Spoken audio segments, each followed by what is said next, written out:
हमारी दुनिया में नित्यता भी है और अनित्यता भी है।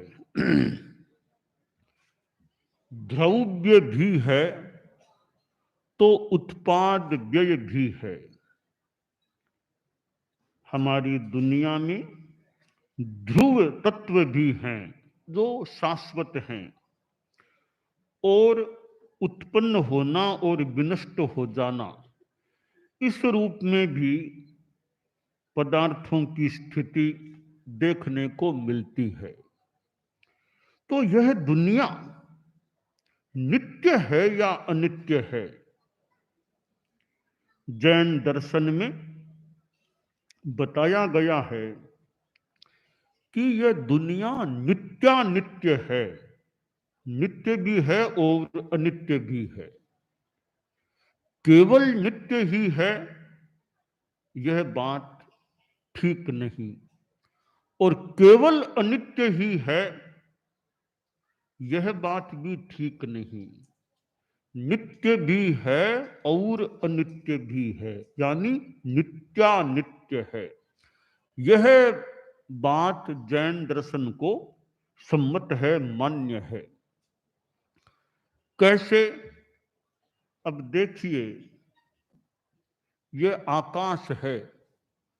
यों आकाश तो स्थायी है, हालांकि इसमें भी पर्याय परिवर्तन की बात है, पर आकाश जो ये अनंत आकाश के प्रदेश हैं वे स्थायी हैं।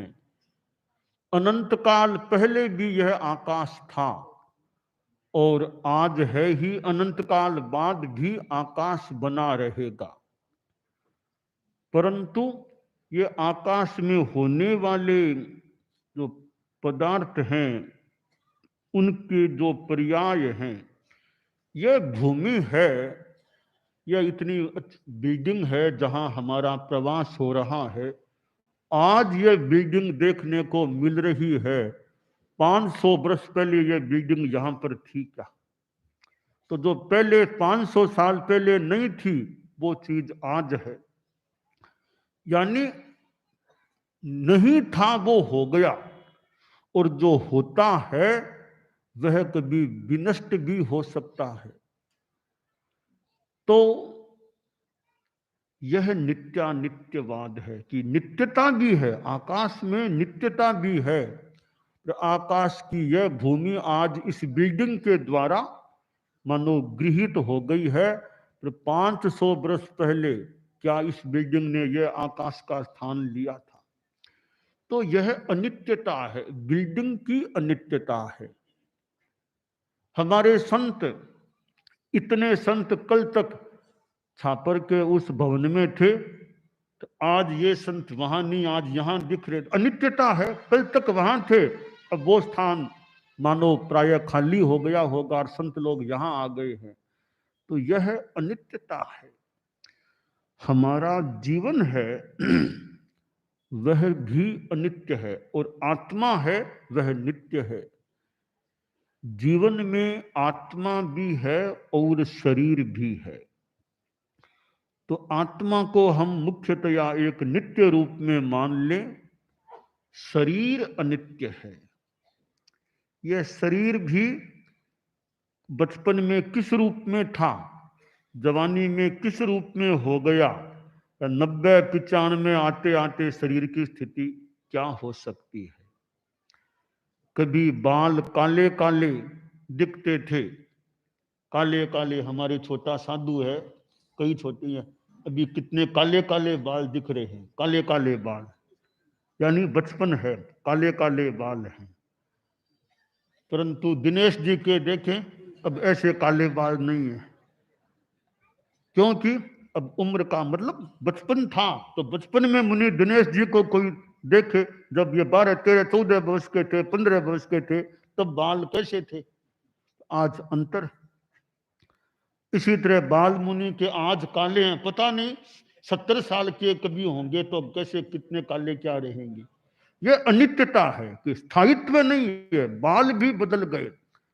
और बचपन में जितनी तेज गति से चलना, दौड़ना, कूदना वो कई बच्चे कर लेते हैं, अब 90 वर्ष के हो जाएं बाद में अब तुम दौड़ो तो कितने क्या दौड़ पाएंगे। यह शरीर की स्थिति की अनित्यता है। तो वार्धक्य आ जाता है तो शरीर की स्थिति कैसी बन जाती है। कहा गया पद्य में, कान्ना केसा लोयणा कर गोडा दांता, एता माहे बिखो पड़े जोवनियो जानता। कि जवानी है फिर बुढ़ापा आ जाए, इतने अंगों में अंतर, चीजों में अंतर आ सकता है। काना, अब जवानी में कान की स्थिति, सुनने की शक्ति अच्छी थी, अब 80-90 आ गए तो कईयों के भी ऊंचा सुनना शुरू हो गया कान से। तो कान की शक्ति में जवानी में और जवानी के बाद बुढ़ापे में अंतर आ गया। जैसा मैंने कहा केसा, तो केसों में अंतर। लोयना, लोचन, आंख है, तो पहले जो आंख की जो क्षमता थी, ज्योति जितनी ठीक थी, कि बाद में आंखों की देखने की शक्ति, नजर में भी कमी आ सकती है। तो लोयना, लोचन में अंतर। कर, हाथ में जो मजबूती जवानी में रह सकती है, कि हाथ पकड़ लिया फिर छुड़ाना भी मुश्किल हो जाए, इतना भी शक्तिशाली हाथ हो। 95 में आ गए, अब हाथ कितने मजबूत हैं, कांपने शुरू हो गए, उतनी मजबूती नहीं रही। तो बुढ़ापे में अब अंतर आ गया। गोडा, गोडों में अंतर आ जाता है। जो गोडे 15 किलोमीटर तक चलते थे, 17, 18, 20 भी चल लेते थे, वो गोडे 90-95 में आने के बाद एक दिन में लंबे लंबे विहार कर सके, वो कठिन हो सकता है। हमारे एक मुनि जी की बात होगी, तो अवस्था आ गई, अब चलने में थोड़ी कठिनाई हो गई, तो बातचीत चली कि कैसे क्या, कि क्या उन्होंने कहा कि पहले तो मैं कहता वैसे मेरे गोडे चलते थे, मैं कहता वैसे गोडे चलते थे, अब गोडे जैसा कहते हैं वैसे मैं चलता हूं। पहले तो मैं कहता वैसे गोडे चलते 15 किलोमीटर 18 किलोमीटर, अब गोडे कहते हैं वैसे मैं चलता हूं, कि अब ज्यादा नहीं चल पाता, थोड़ा ही चल पाता हूं। तो गोडों में अंतर आ सकता है। तो इन चीजों में एता माहे बिखो पड़े जोवनियों जानता, जवानी जाती है तब इन चीजों में अंतर आ सकता। और जवानी क्या, कई बार आंखों की बात है, छोटे छोटे बच्चे भी चश्माधारी बन जाते हैं, चश्मा लगाते हैं। 50-40 आने के बाद लगाए तो फिर भी मान ले थोड़ी उम्र आई है। 15 वर्ष के बच्चे क्या, उससे भी कम उम्र के बच्चे चश्मा बिना तो नहीं पढ़ सकते, चश्मा लगना शुरू हो जाता है। तो शरीर की गोडे हैं, अब 50 वर्ष के बाद मान लो कुछ 40-45 में गोडों में दर्द शुरू हो गया, तो चलना थोड़ा कठिन। तो ये स्थितियां शरीर में बन सकती है। तो यह अनित्यता है, शरीर की स्थिति की अनित्यता है और जीवन की अनित्यता। एक समय आता है आदमी चला जाता है। संस्कृत ग्रंथ शांत सुधारस में कहा गया, यही समम क्रीडिता ये च भृशमीडिता यही सहा कृष्ण ही प्रीतिवादम तान जनान वीक्षबत भस्म भूयम गतान निर्विशंकास्म इति धिक प्रमादम। उपाध्याय विनय विजय जी ने अपने ग्रंथ के इस श्लोक में कहा है कि स्थिति क्या है, जिनके साथ हम कभी खेलते थे, बचपन में जिनके साथ खेले थे, और जिन माइतों को प्रणाम करते थे, पूजा करते थे जिनकी, और जिन साथियों के साथ प्रेम से बातें करते थे, परंतु अब देखते हैं वो हमारी आंखों के सामने चले गए हैं। माइट भी चले गए और जिनके साथ खेलते थे वे साथी भी कई चले गए हैं, और जिनसे बड़ी स्नेहपूर्ण बातें होती थी वो भी कई दोस्त यार थे, वो भी चले गए हैं। इतने मेरे देखते देखते मेरे साथी, मेरे माइट चले गए हैं। उनका दाह संस्कार होते देख लिया मैंने। कष्ट की बात है, इतनों को जाते हुए देखने के बाद भी अभी भी मेरी मन की स्थिति क्या है कि कहीं कोई शंका नहीं कि कभी मुझे भी जाना पड़ेगा, यह चिंता नहीं। अभी भी मैं तो प्रमाद में, भोगों में, संसार की चीजों में डूबा हुआ हूं। कहीं भीतर में चोट नहीं लगी। इतनों को देख लिया जाते जाते, तो क्या मैं भी हमेशा रहूंगा क्या? कुछ बदलाव नहीं आया मेरे जीवन में धर्म की दृष्टि से। तो यह कठिनाई की बात है, धिक्कार है मेरे प्रमाद को। इतनों को मेरी आंखों के सामने अर्थियां उठती देख ली, मेरे मन पर असर नहीं हुआ कि अब तो संभलूं, जरा ध्यान दूं। तो यह संसार की और जीवन की स्थिति है कि जीवन अनित्य है। इस अनित्य जीवन में आने को 100 भी आ जाए, 104-5 भी आ जाए, न आए तो 50 भी न आए, पहले ही चला जाए आदमी। भरोसा नहीं पक्का, प्राय प्राय पक्का भरोसा नहीं भी किसको कितने वर्ष आएंगे। इसलिए आदमी इस अनित्य जीवन में नित्य को पाने का, नित्य यानी आत्मा, आत्मा का कल्याण हो, ऐसा प्रयास आदमी को करना चाहिए। जीवन में संभलना चाहिए, धर्म की दृष्टि से आगे बढ़ना चाहिए। जैसे परम पूज्य कालूगणी थे, अब बालावस्था में मानो संभल गए, वैराग्य या कल्याण की दिशा में बढ़ गए, और परम पूज्य मगवा गणी के पास विद्यासर में दीक्षित हो गए, उनके शिष्य हो गए, साथ में माता जी भी हो गई। माँ बेटा और संभवतः कान कमर जी बहन, मासी की बेटी बहन, कई दीक्षित हो गए। तो केवल बेटा नहीं, माँ भी साथ में हो गई। माँ बेटा बहुत अच्छी विशेष बात है, माँ बेटा की जोड़ी कि दोनों ही साधु साध्वी बन जाएं। तो बचपन में यूं संभल जाना, वैराग्य भाव आ जाना बहुत अच्छी बात है।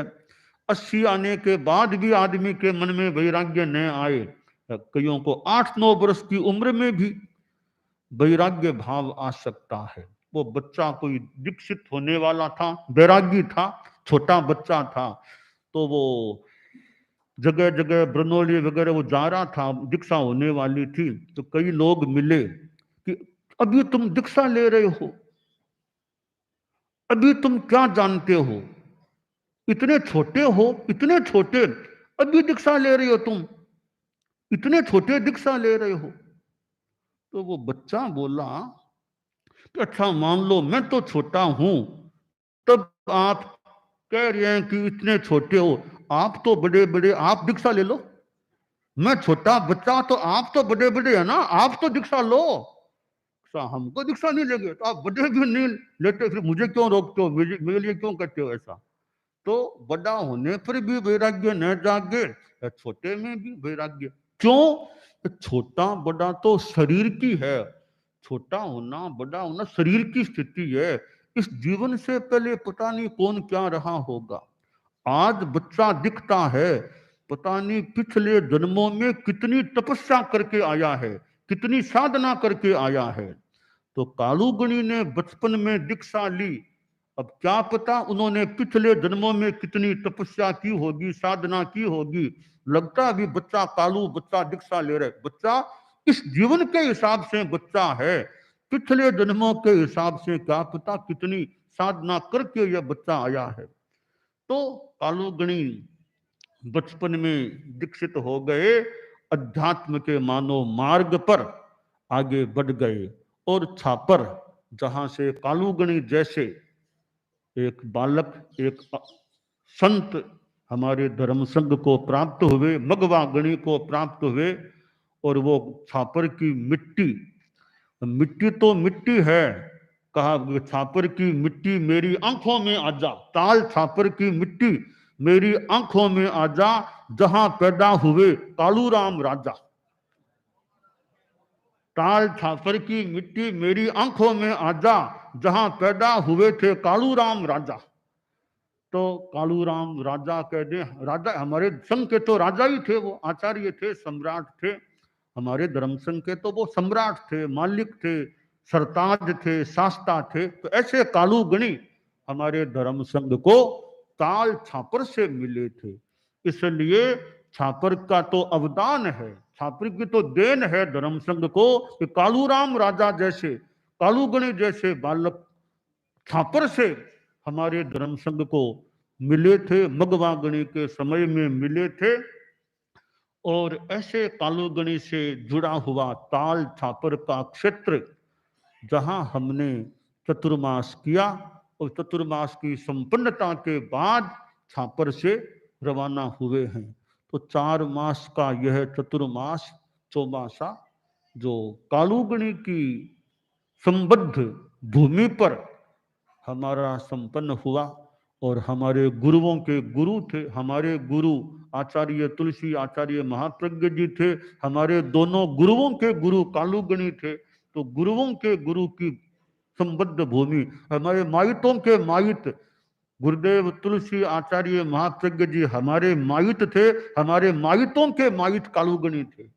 तो ऐसे परम पूज्य कालूगणी जिनसे संबद्ध ताल छापर क्षेत्र, और जिन्होंने हमारे धर्म संघ को करीब 27 वर्षों तक शासना प्रदान की, आचार्य के रूप में उन्होंने धर्म संघ की बागडोर करीब 27 वर्षों तक संभाली थी।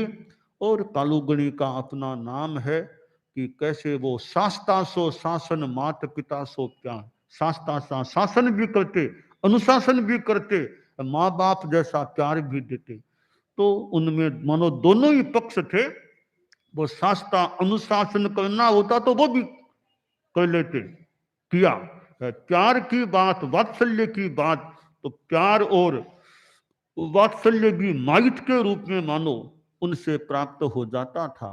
तो ऐसे कालूगणी, और कालूगणी का एक प्रकार से अवदान मान ले कि हमें आचार्य तुलसी, आचार्य महाप्रज्ञ जी जैसे गुरु मिले। तो हमें जो गुरु मिले वो अवदान तो कालूगणी से हमें मानो 2 गुरु मिल गए थे। तो हमारे गुरुओं को हमको देने वाले तो कालूगणी थे। तो हमारे गुरु आचार्य तुलसी, आचार्य महाप्रज्ञ जी, जिनके पास हम लोग रहे हैं, जिनके चरणोपात में रहे हैं, तो वे गुरु कालूगणी की मानो देन, उनके द्वारा वो दीक्षित थे। तो आचार्य तुलसी जो इस प्रकार के देन देने वाले थे, अनुव्रत हो, समन श्रेणी हो, इधर प्रेक्षा, ध्यान, जीवन विज्ञान, कितने कार्यक्रम आचार्य तुलसी के आचार्य काल में शुरू हुए थे। और योगक्षेम वर्ष का समायोजन भी आचार्य श्री तुलसी के आचार्य काल में, उन्हीं के जीवन के 75 वर्षों की संपन्नता के 75वें वर्ष के संदर्भ में मानो योगक्षेम वर्ष आयोजित हुआ था। और योगक्षेम व्रत करने के लिए गुरुदेव छापर से पधारे थे। छापर में मर्यादा महोत्सव किया 1989 में, या मर्यादा महोत्सव करके फिर लाडनू योगक्षेम व्रत के संदर्भ में पधारे। और आचार्य महाप्रज्ञ जी जो उस समय युवाचार्य थे, योगक्षेम व्रत संपन्न हुआ था। तो परम पूज्य कालूगणी तो मगवा गणी के पास दीक्षित हुए थे। और मगवा गणी को भी ऐसा एक शिष्य रत्न मानो छापर से प्राप्त हुआ। और कालूगणी के मन में मगवा गणी के प्रति जो अहो भाव, श्रद्धा भाव अभिव्यक्त होता था, वो जैसा इतिहास में और हमारा थोड़ा सुना हुआ भी हो सकता है। हमने देखा गुरुदेव तुलसी को भी, जैसे कालूगणी का मगवा गणी के प्रति मानो एक वो भाव था, तो आचार्य तुलसी को हमने जितना देखा, कालुगणी का नाम आ गया, कालुगणी कालुगणी कालु, वो कालुगणी के मानो क्या वो भक्त से थे, क्या थे, इस कालुगणी का नाम कालुगणी कालुगणी, दीवाना से मनो बन गए कालुगणी के। ऐसे गुरुदेव तुलसी जो 11 वर्षों तक लगभग कालुगणी के पास एक मुनि के रूप में, शिष्य मुनि के रूप में रहे थे।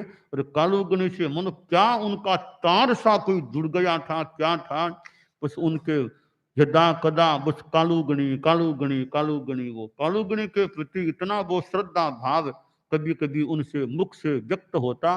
भिक्षु स्वामी के प्रति भी यदा इतने गीत बनाए, इतनी या कालुगणी का नाम आता, तो कालुगणी के प्रति भी गुरुदेव तुलसी के वचनों में, बात में वो नाम आता था, कालुगणी के बारे में वो फरमाते भी थे।